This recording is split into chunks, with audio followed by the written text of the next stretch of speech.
What's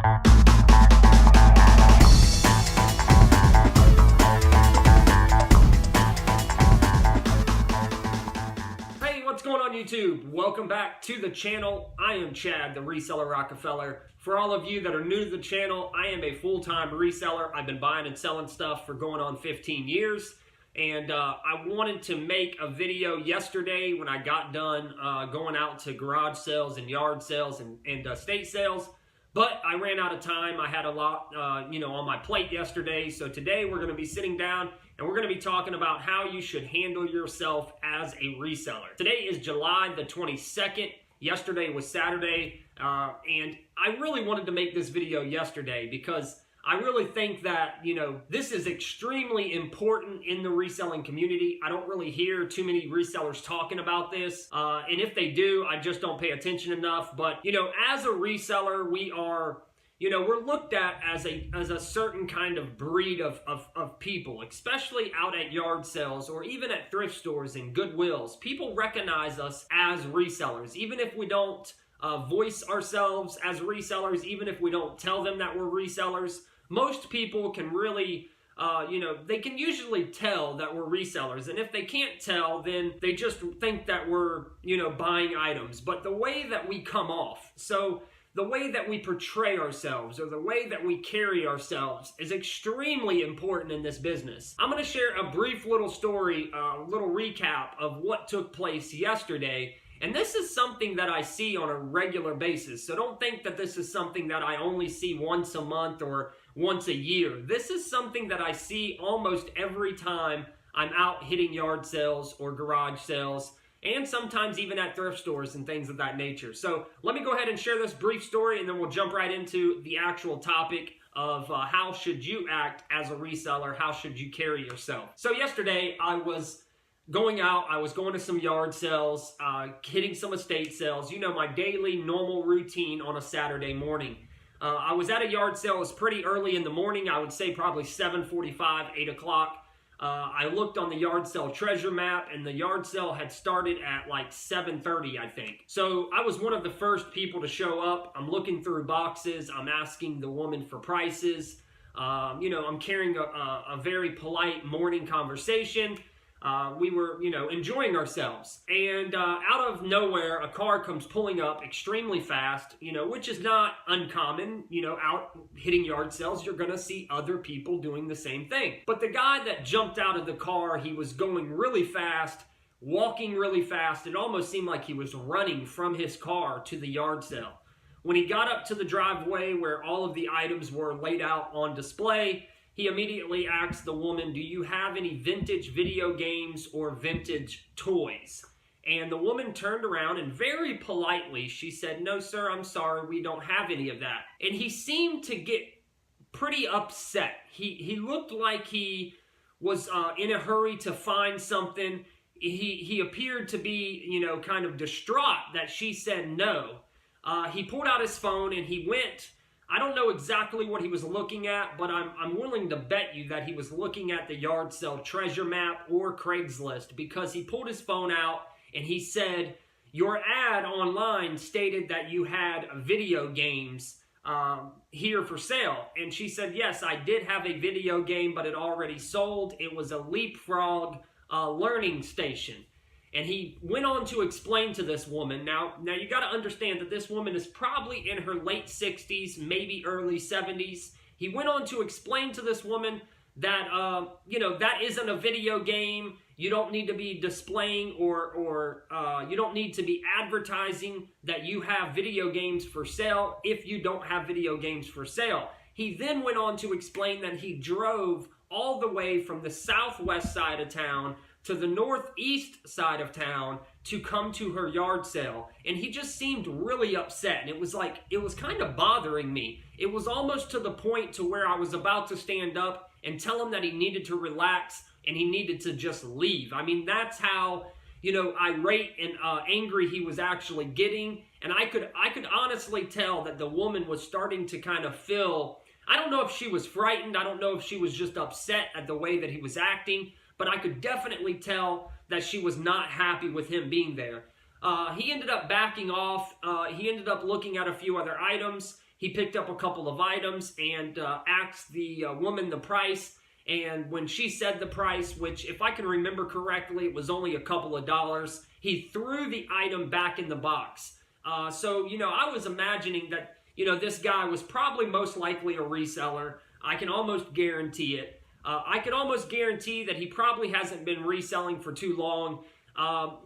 Maybe I'm wrong, maybe I'm right. I don't really know. That's just my opinion. But the whole moral of the story and the whole point of this story is I see this kind of stuff all the time in reselling. People who become resellers, some people, not all people, and it's probably a very small majority of resellers actually do this. But for all of you that do this, it's the complete wrong way to go about doing business. It is not the right way, and whoever taught you this or whoever you learned this from is completely inaccurate on the way that you should approach people, the way that you should communicate with people, the way that you should handle yourself as a professional.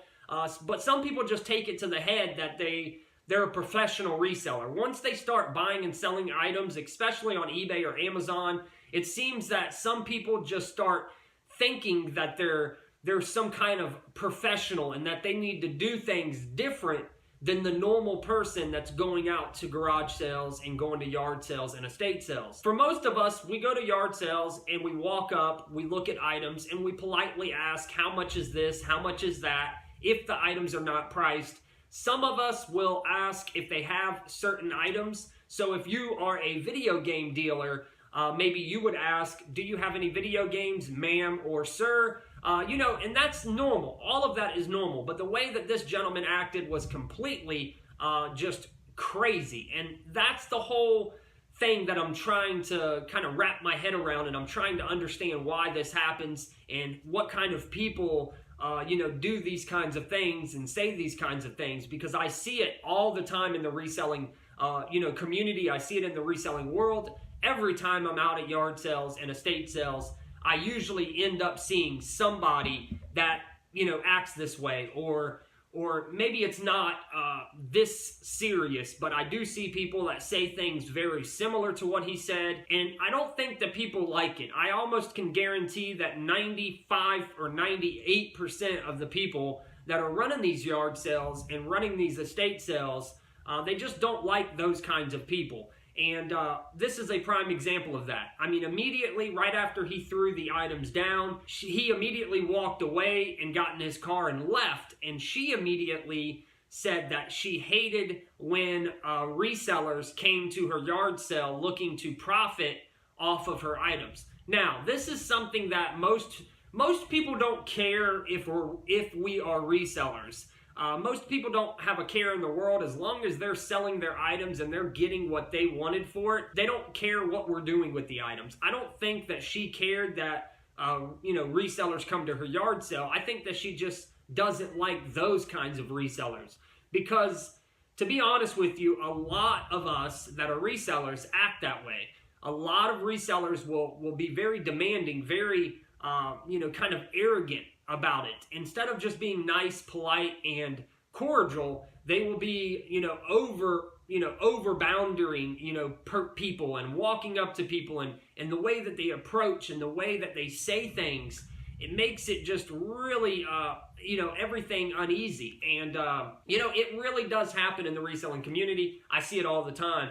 So, I want to talk about, people. I want to talk about how you should handle yourself. And this goes for, the reason that I want to talk about this is because it actually makes a huge difference within your business. Later on down the road, you never know who you're going to come into contact with, especially if you're trying to start up a business and you're actually, going to be around your local town for years and years to come. I've been in the Gainesville area buying and selling stuff for going on 15 years plus. 15 years full-time, but I've been buying and selling things since I was, 10, 11, 12. So longer than 15 years. And people know me, and I see people, over and over again. I go to yard sales that I've been to before. I buy stuff from people, and then I see them out in public later on. So this is a really big, a really big issue. If you act like that, just imagine how your business is going to go. a year or 2 years from now. People are going to start to notice you. People are going to start to, tell other people how you are and who you are and how you act. It's okay to be a reseller. It's okay to ask people if they have certain items. It's okay to do all of those things, but you have to be polite about it. You have to be respectful. You have to be cordial. You have to understand that these people that are having these yard sales and having these estate sales, they're not just doing it to make money. A lot of these people are doing it to kind of mingle with their community, and it's more or less a time to hold a event in their yard and talk with their neighbors and interact with people coming over. It's more about the experience than it is about buying or selling their items. Now, for some people are just trying to make money. They're just trying to have a yard sale. They're just trying to make money. They take it more like a business. They're not looking at it as like on a personal level. But you got to understand also that you never know where or why people are having yard sales. You never know, for all this gentleman knew, this woman could have just lost her husband, and all of the items that she was selling could have been going towards buying this, her husband a casket or funeral cost. You never know why somebody is having an estate sale or why somebody's having a yard sale or a simple garage sale, whatever the case may be, whatever you call it in your area. You never know why they're having that sale. So you never want to overstep certain boundaries because you don't know how they're going to react, and you could possibly lose deals. What if this woman did have a bunch of vintage video games? What if she had the biggest collection of vintage video games in the county? I don't think that he would have been able to purchase those items because she wouldn't have wanted to sell them to him. What if they were inside of her house and the only reason that she didn't mention that she had them was because of how he acted? That's what I'm saying. He didn't know. I didn't know. Nobody knows exactly what is going on. And so if you're going to go out and you're going to go to yard sales and you're going to go to estate sales and you're going to act that way, you're just setting yourself up for failure. If not then later on down the road. And you never know who you're going to come back into contact with. I've sold so many items to people. For one example, I actually was buying an item from a gentleman. It was a really nice turquoise hand-carved wood statue. I paid $500 for the statue. And I ended up buying this item from a gentleman. About 2 years later, I get a speeding ticket. I'm fighting the speeding ticket in court. I'm standing at the podium, and when I look up at the judge when he enters the courtroom, I immediately thought to myself, that is the guy that I bought that $500 statue from like a year or two prior to this. He noticed who I was. He looked directly at me and said, "Nice to meet you again, Chad." And we had eye contact. And it just goes to show you never know who you're going to come into contact with again. You could be buying items from a person at a private pick or something of that nature, and then years later, come into contact with that person again. So you want every experience that you have with people, you want it to be great. You want them to remember you for good things. You don't want them to remember you for how you treated them or how you acted or how arrogant you were or any of that. You want to portray yourself as being a professional, then you need to be respectful. You need to understand the business. You need to understand that word of mouth in the reselling business and communication and networking, all of that, friendship, everything, all of that goes a huge way in the reselling business. Especially if you're trying to establish yourself in a town or a city or whatever the case may be. You need to be respectful. You never know what will happen later on down the road. You never know how the way that you act could affect the situation. She immediately told me that she just didn't like the way that he spoke to her. She didn't like the way that he talked to her. And it was really it was hurtful to see. I was this close to stepping up and saying something. I know it's really hard to explain on camera how the guy was acting. Some of you might be thinking, Chad, you're going overboard. The guy probably wasn't that that rude or that, disrespectful. But honest to God, he really was. You would have had to have been there to actually see what was going on. But anyways, I wanted to make this video really short, sweet, to the point. For all of you out there that are resellers, just think about it a little bit. It really does make a huge difference in your business. And it can make a huge difference in, later on down the road. It can make a big difference. So I want to say thank you for stopping by and watching the video. Until next time, folks, peace.